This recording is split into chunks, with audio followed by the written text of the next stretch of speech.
We are discussing about the radiative transfer processes in the atmosphere, right? And in the last class, we talked about the shortwave radiative transfer process. Okay, and we discussed about two important laws in that context. One was the Beer's law, and other was the Schwarzschild's equation. You remember? We talked about the Beer's law, and that is also called the Bogos law or Lambert's law, right? And the other was the Schwarzschild's equation. So, how many of you remember the Beer's law? Hmm? Do you remember the Beer's law? What it is? Anybody? Hmm? Anybody does remember Beer's law? Alvin? No, sir. No, you don't remember. Okay. What about Prasov? Prasov? Sir. Beer's law. You don't remember. Deepak? Sir, Deepak? Beer-Lambert law, sir? Yeah, Beer's law or Lambert's law. Yeah, No, sir, I don't remember much of it. don't remember much. Okay. Anybody? Trishna? Yes, sir. Yeah, do you remember Beer's law? Yes, sir. Sir, it is the actual distance transferred by the ray within a thin atmospheric layer. But it is what? Actual? Sir, it is the actual distance transferred by the ray within a thin atmospheric layer. Actual distance. It's Yes, not sir. really the distance. It is not really the distance. Anybody else? Anjali? Sir, Yeah. sir, I think You it has remember? something to do with the amount of energy absorbed by a solution with respect to its molar concentration. Yeah, it's more close to that. More close to that. Yeah. What was Sri Lakshmi had joined? Sri Lakshmi, can you switch on your video? Sir. Sir. Yeah. Okay, good. So do you remember what is Beer's law, Sri Lakshmi? Sir, no, sir. I don't You don't remember. remember. Okay. Anjali, you remember? Sir, no, sir. No. So hardly anybody remembers. Deepak said something which is slightly more closer to Beer's law. Let me repeat once again what we discussed last time. See, we are discussing about the radiative transfer processes. And we said that when the beam of radiation passing through layer of the atmosphere, then part of the beam will be absorbed, it will be scattered, part of it reflected. And the attenuation beam of the radiation because of these processes. Mostly in case of Beer's law, mostly we talk about the attenuation because of the absorption of radiation layer of the atmosphere. The reduction in the intensity of the radiation in that layer of the atmosphere, right, is really proportional to the so many things, right? The thickness of the layer, to the density of the layer, to the angle of the beam of the radiation. In all these cases, we are assuming that the re-emission is negligible or significant. Beer's law tells us about the reduction in the intensity of the radiation. Re-emission is negligible, then change in the intensity of the radiation is proportional to the density of that layer, the angle of that layer, and the path through which the ray of the radiation has traveled. If you recall this diagram, we discussed last time. We recall this diagram. We said that this is the layer. Let us say this is the layer of the atmosphere. This is the, let us say, intensity of the beam of radiation in wavelength lambda. And it is penetrating this layer of the atmosphere, the zenith angle, let us say. It is traveling distance of ds, okay, while passing through this layer of the atmosphere. There are two things here. Notice, only this distance ds through which the beam of the radiation has traveled. There is the thickness of the layer, the dz.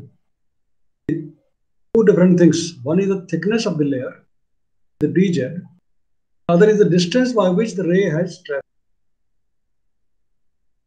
So, the change in intensity radiation because of the absorption in this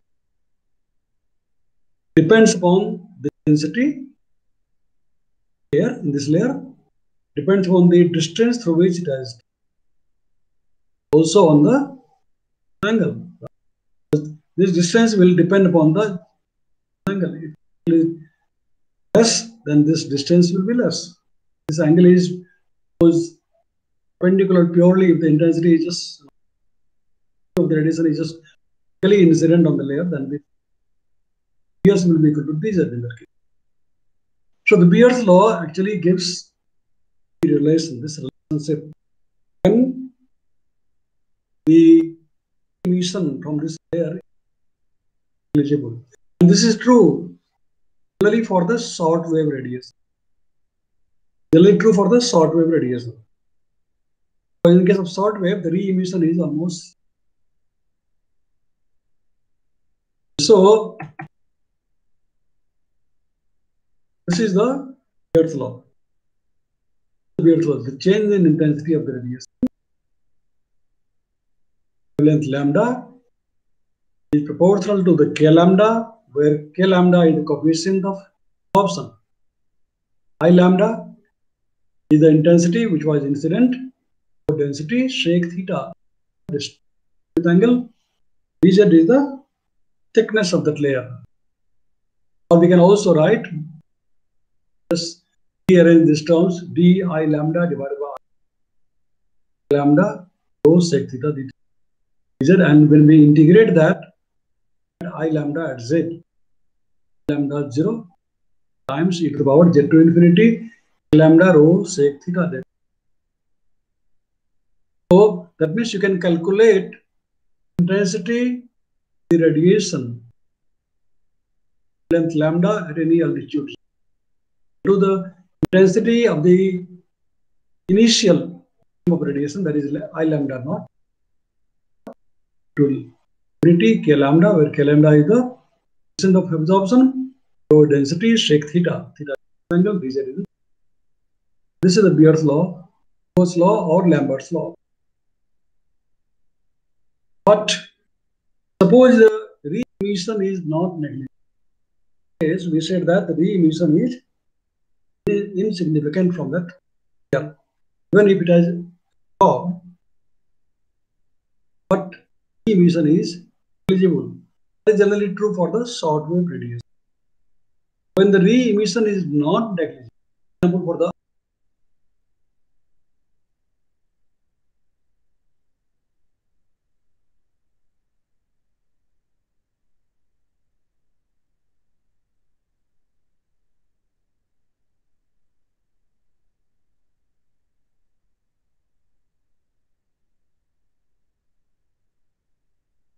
No, sir.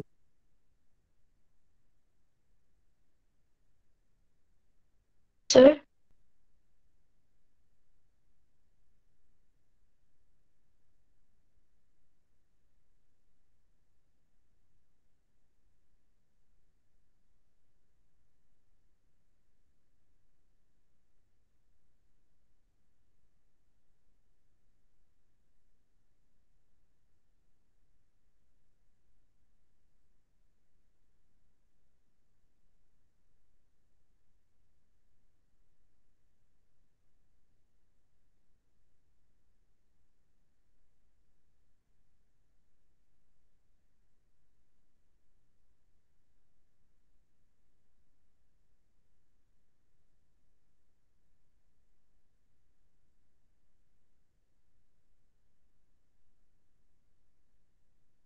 Hello?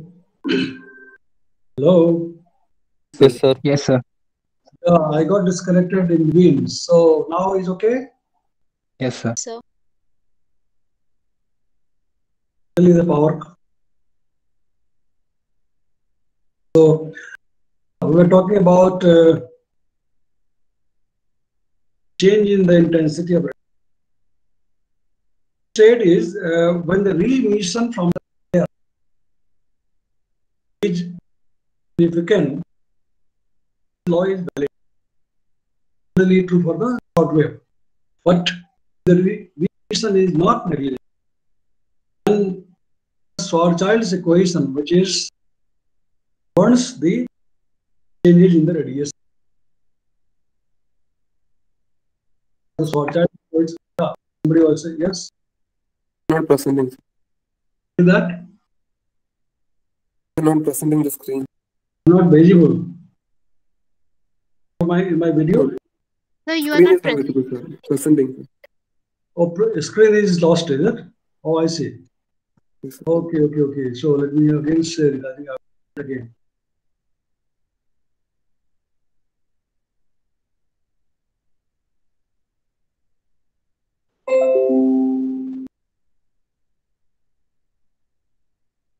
So is this screen visible now? Okay. Yeah. So because that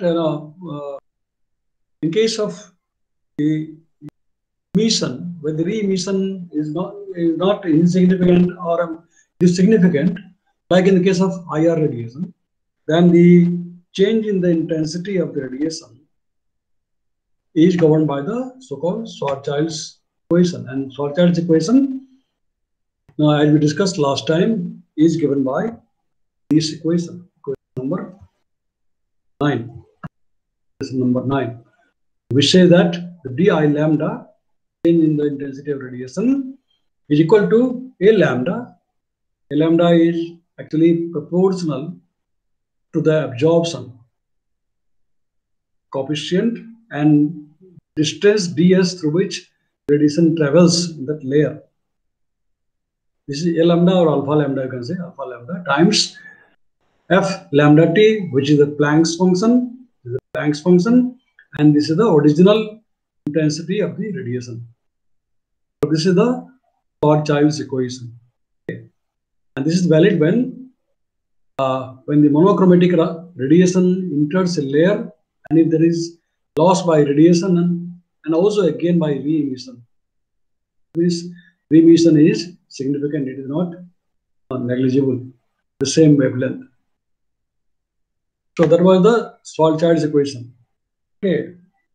Now, all that we have studied, the change in the intensity of radiation are the simple radiative transfer process. Simple radiative transfer process based upon the Beer's law and Schwarzschild's equation. Now, we shall study slightly more complex radiative transfer. Study slightly more complex radiative transfer, and especially for the long wave radiation. When we talk about the long wave radiation, then things are more complex, because in case of long wave, all those things become significant. All those things means the scattering becomes significant, the re-emission becomes significant, reflection becomes significant. To take into account of all those things, we have to right? We have to consider many things to take into account of all those things, because of the scattering, re-emission, reflection, absorption, etc. So we are going to discuss about that now. So as I said, now the long wave radiation, three important parameters are used to characterize the optical properties of aerosols, cloud droplets, and ice crystals, which may be present in the atmospheric layer. Aerosols, cloud droplets, and ice crystals. Okay. And the three basic parameters which are important are, number one, volume extinction coefficient. Volume extinction coefficient given by n sigma k lambda. N sigma k lambda, where n is the number of particles per unit volume in that layer of the atmosphere.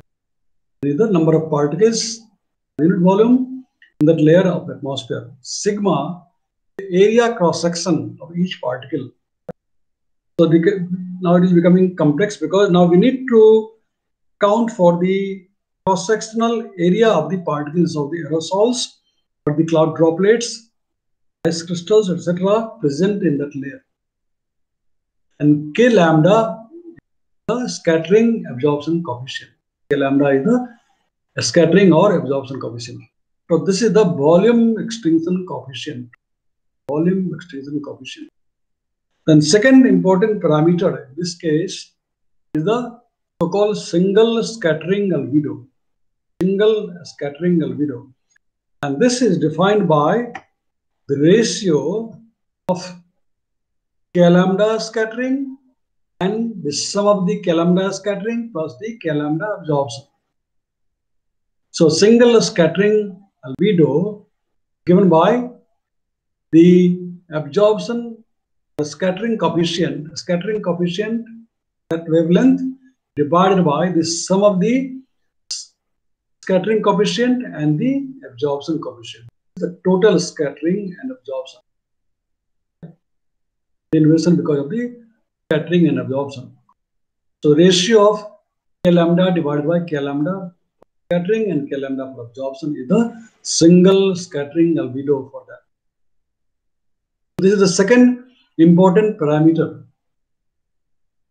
The second is important parameter to characterize the optical properties of the aerosols, cloud droplets, or ice crystals present in that layer of the atmosphere. Now, the third important parameter is, well, I mean, here the single scattering albedo is 1 for non-absorbing particles. Because when the particles are not absorbing, K lambda for absorption will become 0. And so we'll have only K lambda scattering divided by K lambda scattering, 1. So for non-absorbing particles, single scattering albedo is 1. And it is less than 0.5 for strongly absorbing particles. The single scattering albedo less than 0.5 for strong absorbing. Okay. Now the third important parameter called the asymmetry factor. Asymmetry factor or asymmetry parameter, which is defined by G lambda equal to half of integral from -1 to +1 P cos theta prime D cos theta prime. This is the asymmetric factor, where P cos theta prime is the normalized angular distribution of scattered radiation, so-called the scattering phase function. It is also called the scattering phase function. And theta prime is the angle between the incident radiation and the scattered radiation. Theta prime is the angle between the incident radiation and the scattered radiation. So you remember the difference between theta and theta prime. Difference between theta and theta prime. Theta is the zenith angle, whereas theta prime is the angle between the incident radiation and the scattered radiation. Okay. Am I audible and visible to all of you? Yes, sir. Yes, sir. Yes, sir. Is my video also visible to all of you? Yes, sir. Okay. So what we are saying is that one is theta prime, say theta, and other is the theta prime. Do you understand the difference between theta and theta prime? We said that suppose this is the layer of the atmosphere. Okay. So let's say this is the zenith. Let's say this is the beam of the radiation, okay, having intensity I lambda, okay, and this is the zenith angle theta. Okay, this is the dz, thickness of the layer, okay, and this is the ds, which is the distance through which this ray has traveled. Okay, now in this layer of the atmosphere, there can be many particles, aerosols. Right? In this layer of the atmosphere, there can be many aerosols, cloud hydrometeors, like cloud droplets, ice crystals. So many things can be there, right? In this atmospheric layer, right? So suppose each of these particles, these aerosols, will scatter the radiation. Aerosol will scatter the radiation. So suppose this is scattering in this way. Okay. This is scattering also in this way. In all direction it will scatter, right? So the angle between the incident radiation, suppose for this particle, let's say for this particle, this is the angle of the incident radiation, and this is the scattered radiation. So this angle, this is a scattered radiation, this is a scattered, this is the incident.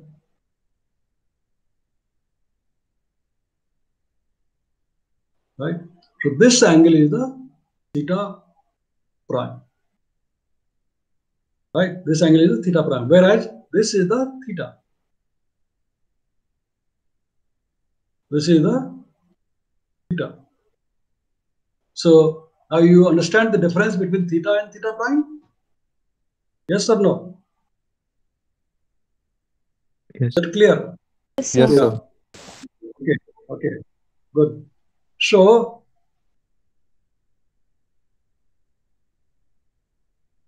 P cos theta prime, right? P cos theta prime, that is the normalized angular distribution of the scattered radiation, also called the scattering phase function, right? And theta prime is the angle between the incident radiation and the scattered radiation, right? So these are the three important parameters, okay, when we are talking about the attenuation of the radiation. When the re-emission is not negligible, then the three important parameters are: one, volume extinction coefficient; second, single scattering albedo; and third, the estimetry parameter, right? So you should remember the definition of these three parameters because they are important. You can get small questions in the examination. Write a short note on volume extinction coefficient or single scattering albedo. And these things are important because when we are computing in the model, in the numerical model or NWP model, when we are trying to parameterize the radiation in the model, then layer by layer, in the entire depth of the atmosphere, we need to compute the radiative fluxes, right? Because of the short wave and because of the long wave. And for computing the radiative fluxes, we need to compute also these things: volume extinction coefficient, single scattering albedo, asymmetry factors, etc. Right? So you know the importance of these things now, and where it is applied, where it is applicable, why we have to study, why do we have to remember these things, why do we have to know about this single scattering albedo or asymmetry factor or the volume extinction coefficient. It is because we need to compute these things when we are trying to compute the radiative fluxes. Suppose this is your Earth surface, okay, and these are the different layers of the atmosphere. Okay. And in each layer, layer by layer. Okay, let's say this is DZ1, this is DZ2, this is DZ3. Layer by layer, we need to compute the fluxage of the radiation. Okay, the flux of the radiation which is incident radiation, and from each layer, whatever is scattered back. Okay, whatever is scattered back, re-emitted, absorbed, etc. And those things will depend on the three things. One is the volume, extinction coefficient. Second is the single scattering albedo. And third is the asymmetry factor. Okay, so these things have to be computed in the model. So obviously, in order to compute these things, we need to know how much aerosols are present in each layer of the atmosphere. How much aerosols?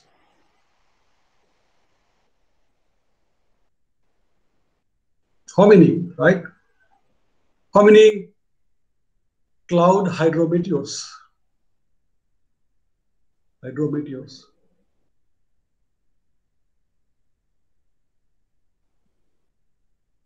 We need to know all these things, right? And many more things also we need to know. So in other words, we need to know about the density of air in each layer of the atmosphere, right?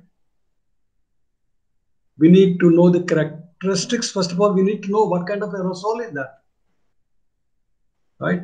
Because different types of aerosols will have different optical properties, right?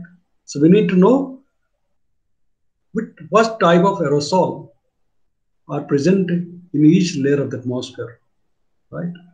What are the number concentration, right? And so when we are talking about the clouds, then we need to know the hydrometeor contents present in this cloud, which could be liquid water, which could be ice crystal, which could be snow crystal, grapple, hail, and so many things, right? So we need to know the number concentration, that means how many droplets, how many cloud droplets, okay, cloud droplets, number of cloud droplets,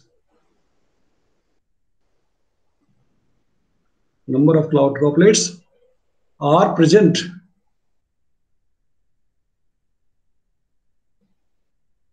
okay. How many? What is the size of the droplets, and whether they are liquid or ice or what, snow.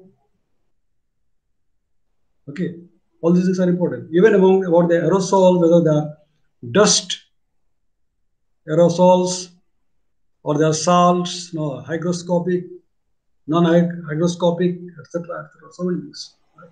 All these things have to be taken care when we are talking about the computation of radiative fluxes in each layer of the atmosphere, or the changes in the intensity of the radiation through each layer of the atmosphere. So is that clear? Am I clear? Yes or no? Are you with me? Yes, yes, sir. Yes, sir. Okay, good. So,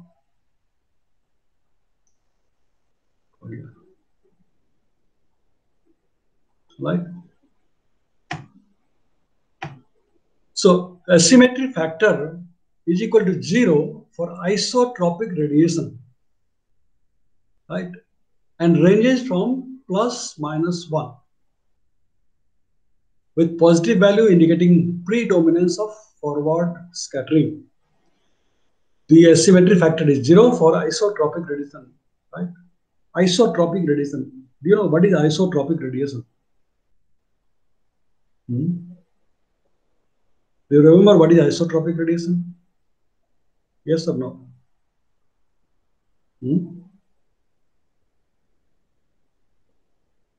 Isotropic radiation.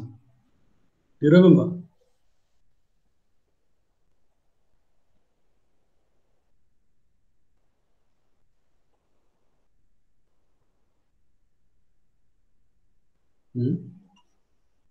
We discussed something about this in one of the previous classes.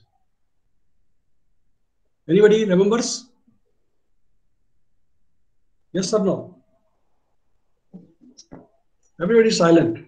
Am I audible to all of you? Yes, sir. Okay. Yes, sir. Yeah, in one of the previous classes, when we were talking about the geometry of the incident beam of the radiation on different particles or layers of the atmosphere, we mentioned that suppose if this is this is a particle, and this particle will emit radiation or scatter radiation in all directions.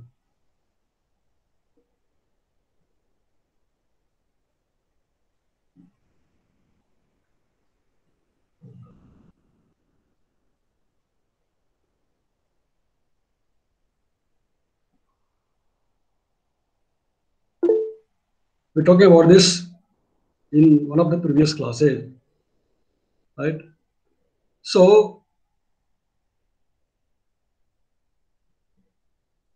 the amount of scattering. Hello, sir. Sir, Yeah. I wrote in the chat box also. Actually, I was not telling because of the noise. Sir, isotropic radiation is the radiation that whose intensity does not varies according to the Yeah. direction of measurement. Yes, exactly.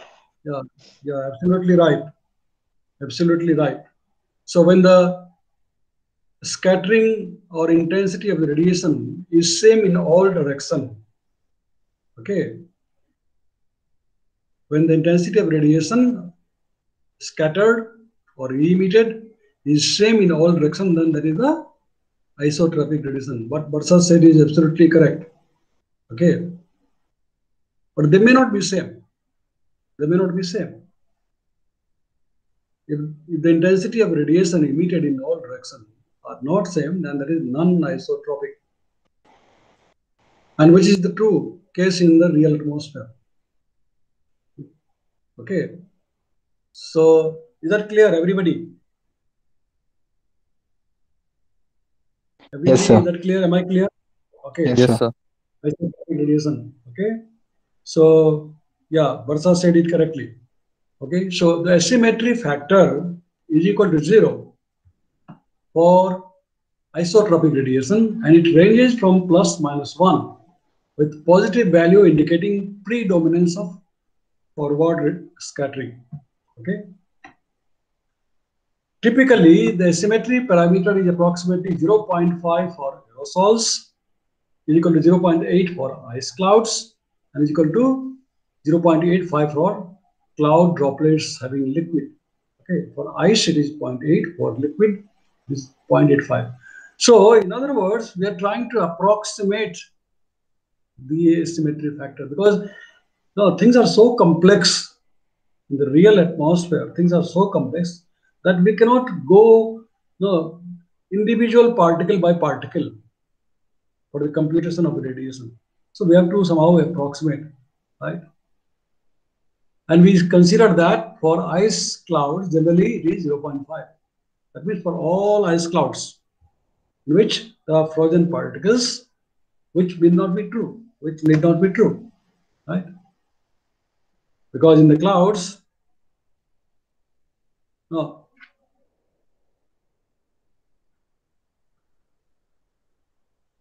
you have got ice, you have got snow, right? And their sizes will be different. Some will be smaller, some will be larger. The shape also will be different. We shall study later on. Shape and size will be different. Number concentration will be different, right? But still, for the sake of simplicity, okay, for simplicity, we say that for all ice clouds, it is considered to be 0.8. Otherwise, the calculation will become cumbersome, and we also need to have a huge amount of information, data, observation. वो कहाँ है? Is not available generally. Right? So we make it an approximate value for all aerosols, it is 0.5, for all ice clouds, 0.8, and for all the cloud droplets, warm clouds, that means it is 0.85. Okay, the symmetry factor. Okay.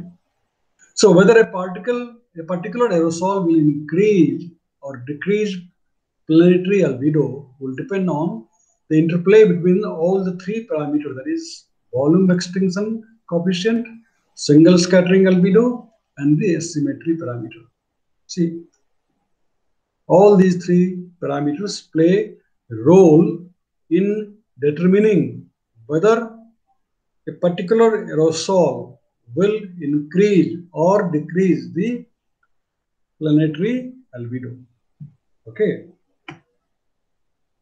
So now let's consider the reflection and absorption by a layer of the atmosphere. Let's consider the reflection and absorption. We are talking about the scattering earlier. Now let's say about the reflection and absorption by a layer of the atmosphere. Now, the conservation of energy requires that for radiation incident on a layer of aerosol or clouds, we have got the sum of the alpha lambda f plus r lambda f plus t lambda f is equal to 1, where alpha lambda f is a flux of radiation of wavelength lambda absorbed in that layer. That is the absorption coefficient related to absorption coefficient or absorptivity. R lambda f is the flux of radiation reflected by the particle or the layer of the atmosphere. And T lambda f is the transmissivity, the amount which is transmitted, right? The flux of radiation which is transmitted. So for the conservation of energy, the sum of the three things has to be equal to 1, right? The amount which is absorbed, the amount which is reflected, the amount which is transmitted, right? That's what it is. When a radiation beam is passing through a layer of the atmosphere, then this is what will happen. Part of it will absorb, part of it will be reflected, and part of it will be transmitted. The sum of the three has to be equal to 1. Right? So where alpha lambda f, r lambda f, and t lambda f are the flux absorptivity, flux reflectivity, and the flux transmissivity of the layer. Okay. The combined effects of scattering and absorption in reducing the intensity are referred to as extinction. Right? Now you know what is the scientific definition of extinction. Right? We say when a beam of radiation is passing through a layer of atmosphere, part of it will get extinct, or extinction will occur. The loss of radiation will occur, and that loss of radiation is because of the combined effects of scattering and absorption, right? Is the extinction. Now let's talk about the attenuation of radiation by absorption. Okay, attenuation of radiation by absorption. Now let us say you have got a beam of radiation of intensity I lambda. At a zenith angle, somebody is raising the hand or what? Is somebody raising the hand? I saw a symbol here, raising the hand symbol. Somebody wants to say something? No, sir. No. Okay, I saw a symbol of raising the hand, so I thought maybe someone wants to say something. So, okay. So, let's say that a beam of radiation of intensity I is incident on a area of cross section dA at a zenith angle theta, and it passing through the layer of the atmosphere by a distance ds. Okay, this is the depth of the layer of the atmosphere. This is the depth of the layer of the atmosphere. So the change in intensity of this radiation when it passes through this layer is given by di lambda is equal to I lambda minus I lambda B lambda n beta ds. This is what we have studied earlier from the Beer's law, right? From the Beer's law. So where n is the number of molecules per cubic meter, number of molecules per cubic meter present in this layer. Okay, this beta lambda is the absorption cross section of each particle, because there will be so many particles present, aerosols present. So the absorption cross section of each particle is denoted by B lambda. This beta is the cross-sectional area of the aerosols present in this layer, and ds is the referential path length. This is the path length through which the radiation beam is traveling. Okay.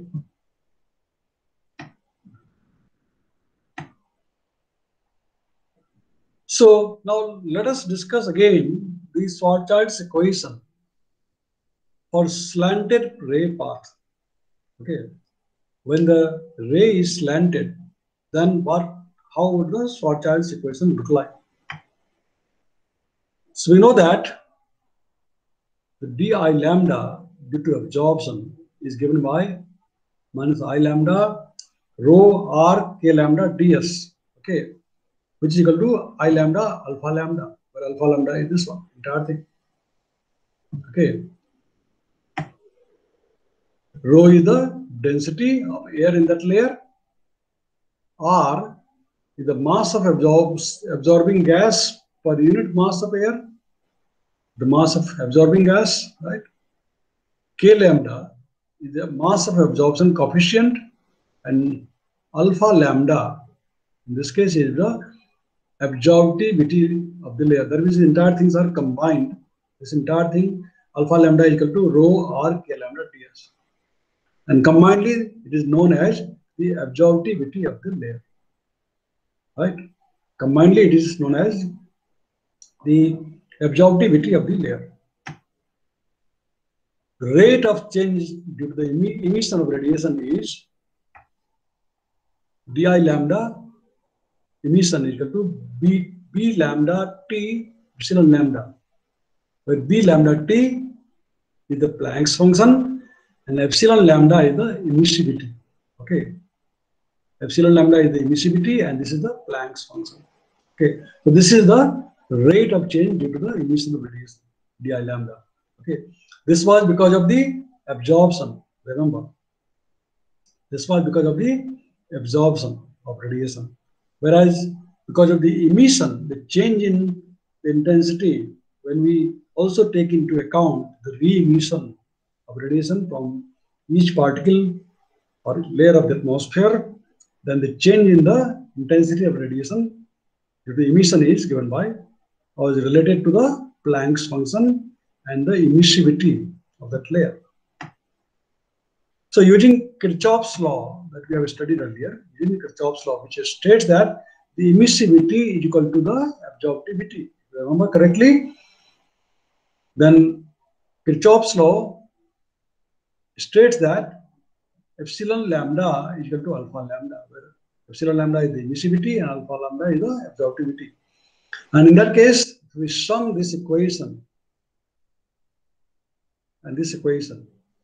That means accounting for the change in radiation because of the absorption as well as the emission.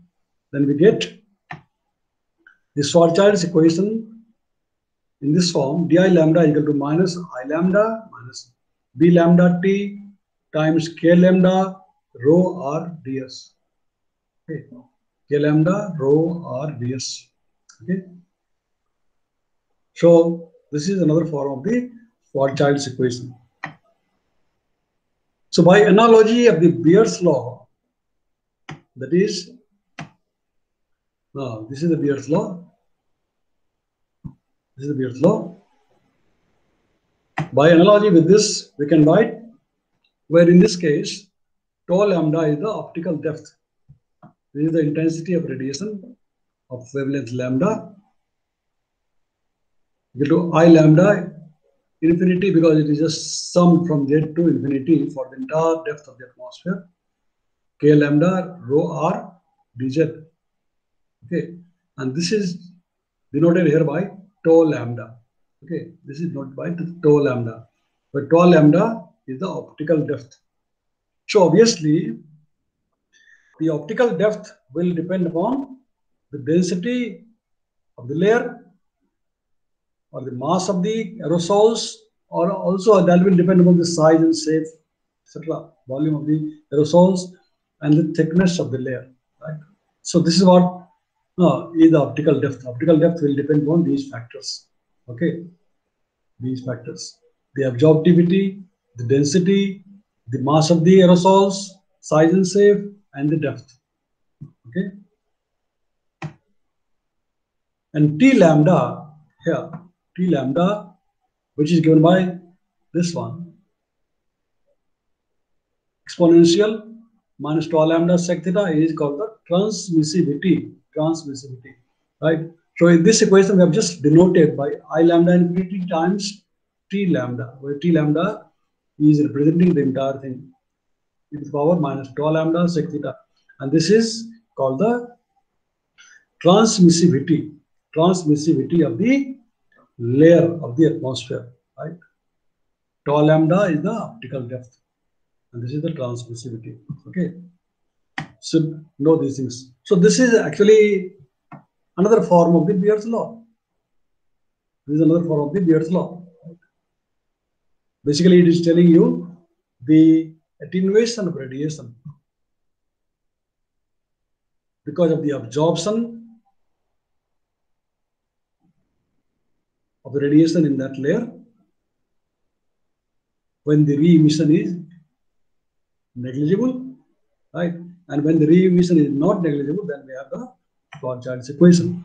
So it follows that as the radiation passes through a layer, its intensity exponentially approaches that of the black body radiation.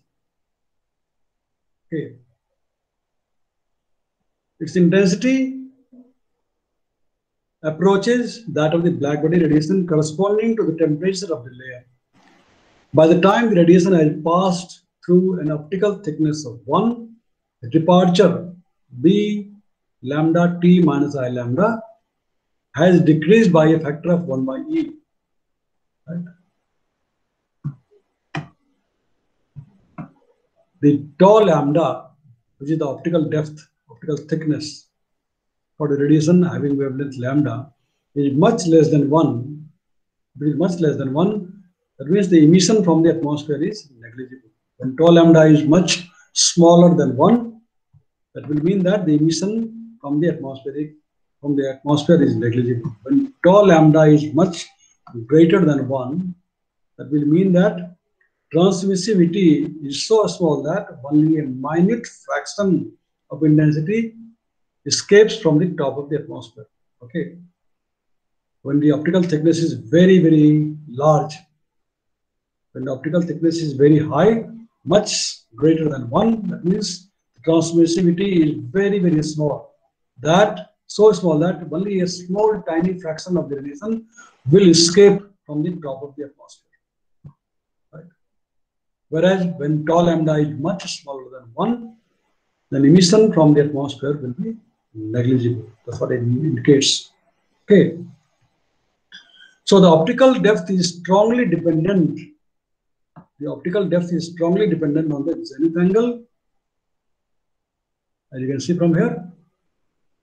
Right? Zenith angle here, theta.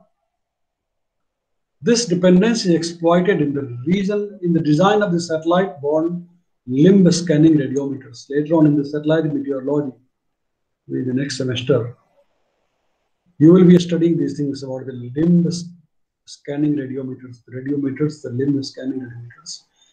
And while designing the limb scanning radiometers, we try to exploit this property, right? This property, that means the dependence of the zenith angle or dependence of the optical depth on the zenith angle.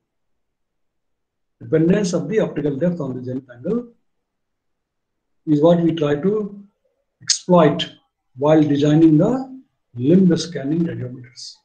Okay. So, in the gaps between the major absorption bands of the atmosphere, the atmosphere absorbs and emits radiation so weakly that even at sea level, tau is much less than 1. Right? That means when there is an atmospheric window, now we have discussed that atmospheric window, and that will depend upon the wavelength band, and also it will depend upon the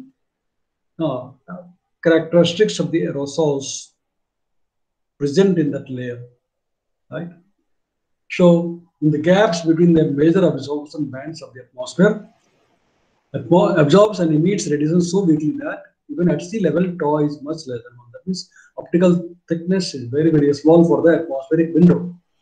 Within these so-called windows of the EMU, electromagnetic radiation, an appreciable fraction of the radiation emitted by the Earth escapes to space, right? In the atmospheric windows. In the atmospheric windows, the tau is much smaller than 1, and the radiation escapes to the space. Okay. In other words, now if you remember what we discussed earlier in one of the while discussing the absorption of radiation, suppose this is lambda, okay, and this is the intensity I lambda. So for different gases, right, for different gases,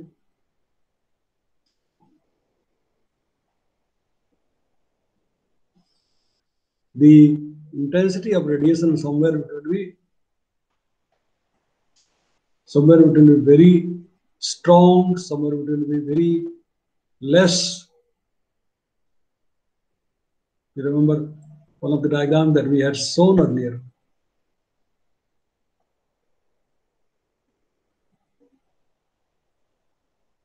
Right? And these parts are called the gaps. Okay, these are the gaps or atmospheric window.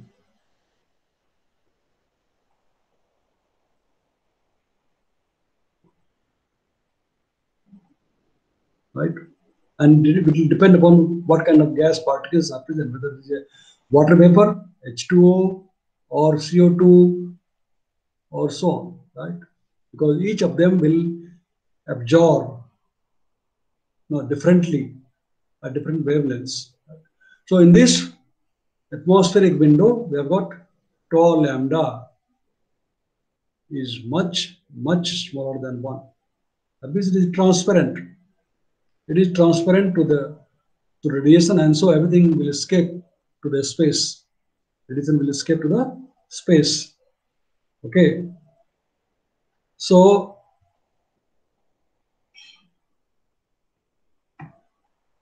the integral form of the Schwarzschild's equation is obtained by integrating the last equation 3 along a ray path from 0 to S1. Okay, depicted in this figure. The figure is given here, I hope. Yeah. Suppose this is the intensity of this is the beam of the radiation. Okay, and these are the distance traveled by the radiation, 0, S, S1, etc. Right? And this is, let us say, the optical thickness of this layer of the atmosphere, tau lambda, from S1 to S, tau lambda. Okay. So the integral form of the Schwarzschild's equation is obtained by integrating the last equation along the ray path from 0 to S1. Okay. Depicted in this figure and is given by I lambda at S1.